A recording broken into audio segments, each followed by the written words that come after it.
পাঁচ দফা দাবিতে শাহবাগে চলছে দৃষ্টি প্রতিবন্ধীদের বিক্ষোভ সমাবেশ। সেখানে আছেন সহকর্মী রিয়াজ রায়হান, যাচ্ছি তার কাছে। রিয়াজ, যে সমাবেশে আপনি এই মুহূর্তে রয়েছেন, তাদের দাবি দেওয়া সম্পর্কে একটু বিস্তারিত আমাদের জানাবেন।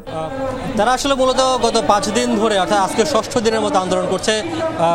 শারীরিক বিশেষ চাহিদা সম্পন্ন ব্যক্তি যারা রয়েছেন, দৃষ্টি প্রতিবন্ধী থেকে শুরু করে বা অন্যান্য যারা রয়েছেন, তারা তাদের মূলত 5 দফা দাবি নিয়ে তারা এখানে অবস্থান করছেন।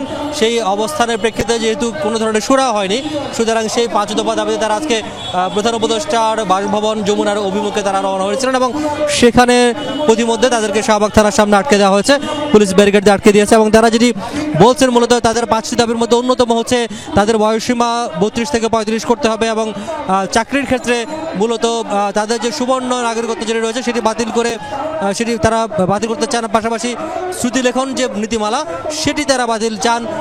এবং আরেকটি দাবি হচ্ছে প্রথম এবং দ্বিতীয় শ্রেণীর চাকরিতে তারা 2টি এবং তৃতীয় এবং চতুর্থ শ্রেণীর চাকরিতে 5টি করে তারা কোটা দাবি করেছেন।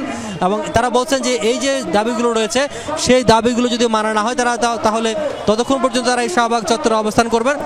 বিশেষ করে শাহবাগ বলতে আসলে জাদুঘরের সামনে যেটি শাহবাগ থানা বরাবর রয়েছে সেই সামনে তারা অবস্থান করবেন এবং যতক্ষণ পর্যন্ত সুরাহা না হবে, অর্থাৎ কর্তৃপক্ষের থেকে কোনো ধরনের আশ্বাস না মিলবে, তারা এখানে অবস্থান করবে। আরেকটি কর্মসূচি তাদের রয়েছে কিছুক্ষণের মধ্যে, সেটি হচ্ছে আপনারা নিশ্চয়ই জানেন যে শারীরিক বিশেষ চাহিদা সম্পন্ন ব্যক্তিদেরকে এটি সনদ দেওয়া হয়, অর্থাৎ একটি কার্ড দেওয়া হয়, সুবর্ণ নাগরিক সনদ। সেই সুবর্ণ নাগরিক সনদ বা নাগরিক কার্ডকে তারা এখানে পুড়িয়ে ফেলতে চান। তারা বলছেন যে রাষ্ট্র তাদের সঙ্গে দ্বিতীয় শ্রেণীর নাগরিকের মতো আচরণ করছে, সুতরাং এই কার্ড বা এই সনদ তারা রাখতে চান না।